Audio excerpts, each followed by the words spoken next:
Hi guys, my name is Deb Marnie and I'm from Aussie Mail, and this is our chainmail tutorial channel.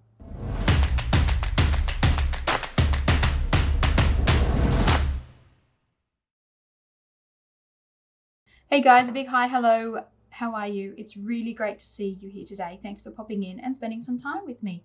So today I'm doing another redo video of an older live version, and today I've chosen to redo the Nidhogg weave. Alright guys, let's jump straight into it. Okay guys, so I've got some sample pieces here made up for you of the Nidhogg weave. I'll run through these with you, but they'll also be coming up here on the side of the video. You'll also be able to find them listed down in the description tab, along with links to more information and the person who created the weave, links to our website, all that good information you'll find down in the description tab. But to run through these with you now, so our big version over here on this side, our anodized aluminium rings, the pink rings, are 14 gauge AWG, that's 1.6 millimeter diameter wire with a ring ID of 3/8 of an inch or 9.53 millimeters. And then the smaller inner bright aluminium rings, those are 16 gauge AWG, 1.2 millimeter diameter wire with a ring ID of 3/16 of an inch or 4.76 millimeters. Our next size here is, I've actually got two ring suggestions for these particular gauges. So I had in the past done this version here. So the outer rings, the blue rings, are 16 gauge AWG 1.2 millimeter diameter wire with a ring ID of 9/32 of an inch or 7.14 millimeters. And then the inner ones are also 16 gauge AWG 1.2 millimeter diameter wire with a ring ID of 5/32 of an inch or 3.97 millimeters. And that creates a nice dense look. Makes it quite a little bit different than the one here in the larger size. So with my next size, I tried to get something that replicated perhaps more the sizing of this ring here, because these ones here are sort of the ideal size for this weave as listed by the creator. So with this one here, I went with the outer rings being 16 gauge AWG 1.2 millimeter diameter wire, ring ID of 7.5 millimeters. And then the inner rings are 18 gauge AWG, that's 1 millimeter diameter wire, with a ring ID of 5/32 of an inch or 3.97 millimeters. So as you can see, it gives it that more open look. So if you like the denser look, this one would be perfect for you, but this gives you that slightly more breathable room in your weave that the larger one gives you. Now this next size, I had quite a struggle finding ring IDs that I could get to work with this, and I'm still not 100% sold on this size, but it is certainly the closest that I was able to get. So these ones here, the larger bright aluminium rings, so they're 18 gauge AWG, that's 1 millimeter diameter wire, and the ring ID on these are 6.25 millimeters. The anodized rings, the inner rings, they are 20 gauge AWG, 0.8 millimeter diameter wire with 1/8 of an inch ID or 3.18 millimeters. So it's pretty close to being perfect, but I do find that occasionally some of these rings move slightly out of place, just ever so slightly, and it's quite easy to get them back into place, but it's just a little less stable than perhaps some of the other sizes. I tried numerous ID sizes and ones that should have worked perfectly on paper didn't always necessarily work when it came to actually making the weave. So I suggest those sizes with the caveat that they're not perfect. And it could also very much depend on the size of your anodized rings. Anodizing can change the ID of your ring based on the batch, the color. It is an inconsistent product. and isn't great for structural weaves. So I would suspect with these sizes that your anodized ring could also adversely affect this suggestion as well. There you go, guys. There's some suggestions for you to start with. Okay, so to start this weave, we're just going to create the center chain, which is a simple 1-1-1 chain. So you can construct this whatever way you like. You can make a chain, a big long chain about twice the length that you need your bracelet to be, and then find a center ring and put a twist tie in. Or you can create two separate pieces of chain, attaching it with a center chain. But whatever way you want to do it, go ahead now and pause this video, create your chain, and I will meet you back here to show you what steps we take next. Okay, so next what we want to do, we want to position our center chain much like you do when you do elf weave. So if you haven't done elf weave before, I will link some videos up here in the corner for you to have a look at if you like. But basically what we want to do is with our rings here, we're positioning the first 3 pairs. We're always working in sets of 3 at the moment. So our first set up here, they're going to sort of face outwards. Our second set, they sort of come in and touch each other. And our third set also sit outwards. Can you see that? So we're just positioning them. So we've got first set outwards, second set sort of inwards, third set outwards. And then when we've got the rings in that position, we want to take up one of our large rings.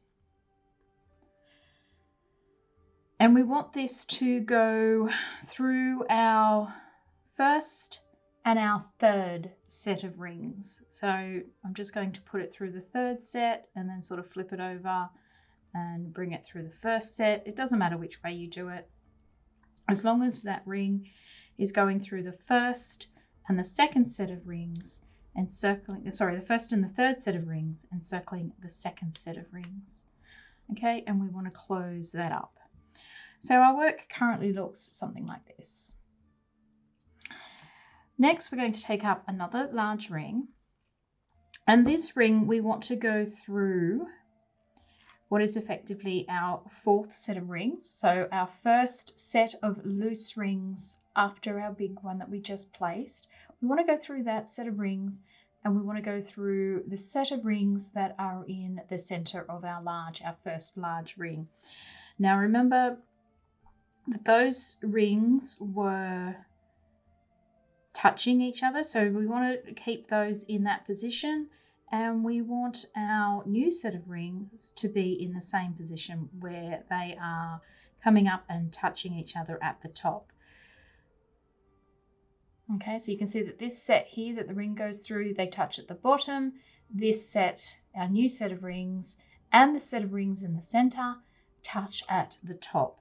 So keeping the rings in that position, we're going to feed our large ring through our new set of rings. And then we're going to bring our working ring around so that it also goes through that set of rings in the middle of our large ring. Okay, so you can see that it's maintaining that position where the top of the rings are touching. We're placing our new ring on top of our previous ring, and we are just closing that up. Okay, and this is what our work currently looks like. So now we want to flip our work over to the other side. And over here we want to place our third large ring. So to do that, again, we're going to go into our first loose ring set of rings after our large ring. So you can see that this set here has got a ring through it. So our new set of rings are these ones here. And we also want to go through the set of rings that are in the middle of the previous large ring, okay, which is this set just here. Now, when we place our large ring, we want to go through our new rings. We want to go through our old rings And we also want to go underneath this previous large ring. Okay, so making sure, taking note of the positioning of our small rings here in the middle. You can see again the tops are touching. The bottoms are touching here. So our new set of rings that we want to go through, we want the tops touching. So we go through our rings like that. I'm going to flip my working ring back so that it goes through the set of small rings in the middle of the large ring there, but at the same time slipping underneath our previous large ring. Okay, like that. So you can see I've gone through our new rings here, the rings that are encircled by our previous large ring. And I've also gone under our first large ring. So I'm sandwiched in between the two large rings that are already in place. Sorry about that. Okay, so once I've got it into that position, I'm going to close that ring up.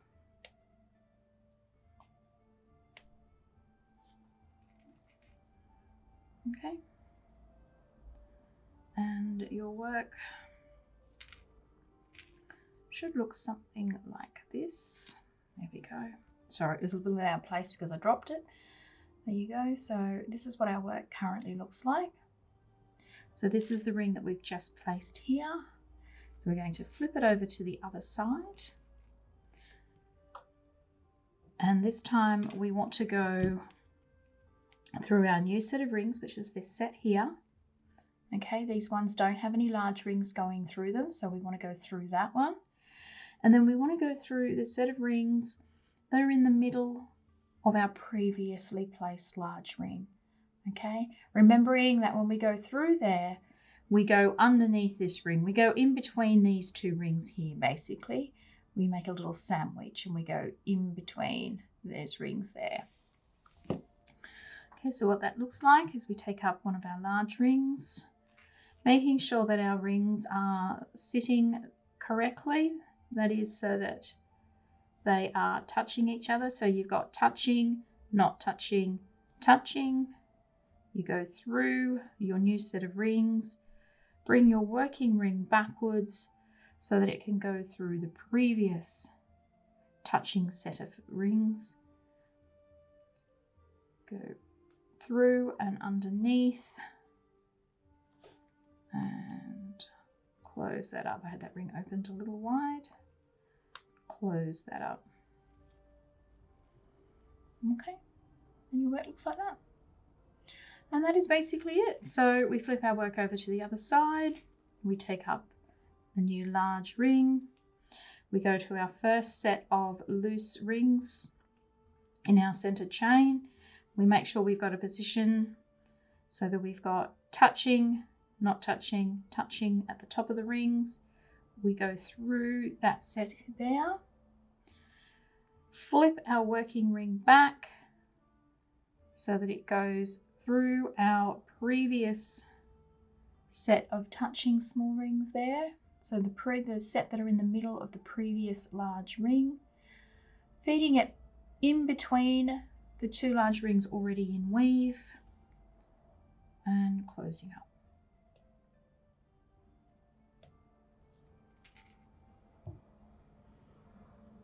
Okay, flip your work over, take up a new ring,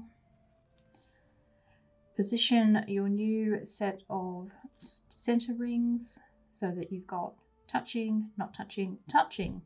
And we want to go through both pairs that are touching at the top of the rings. So we go through our new set, we flip our work back, our ring back, sorry, go through the previous set, making sure we go in between the large rings that are already in weave. Come out the other side and close your large ring.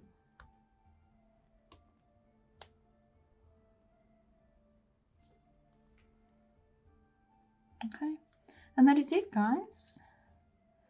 That is how you do Nidhogg weave.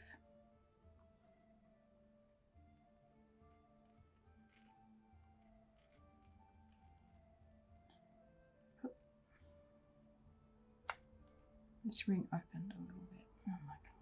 There we go.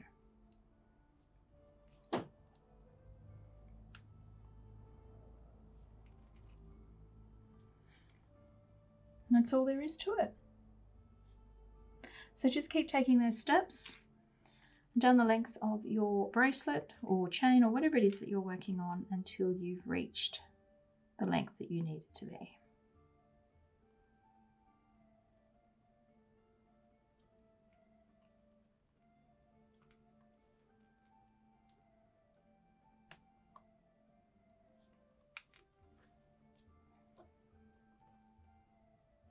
All right, my lovelies, well, that is it. That is the video tutorial for today. I hope this one is a little bit more helpful than the live one was, and that you were able to complete a fabulous piece with it. If you did enjoy the video, don't forget to give it a thumbs up here on YouTube. Share the video if you like. If you're not a subscriber, that would be awesome if you could do that to help support our channel. And a big thank you to those of you that I know have been subscribed for a very long time and have been very patient with me. While you're here, guys, don't forget to check out our shop link that's up here in the corner. We sell all the bits and bobs and thingamajigs. So you're going to need to whip up this weave and many of the others that we showcase here on our channel.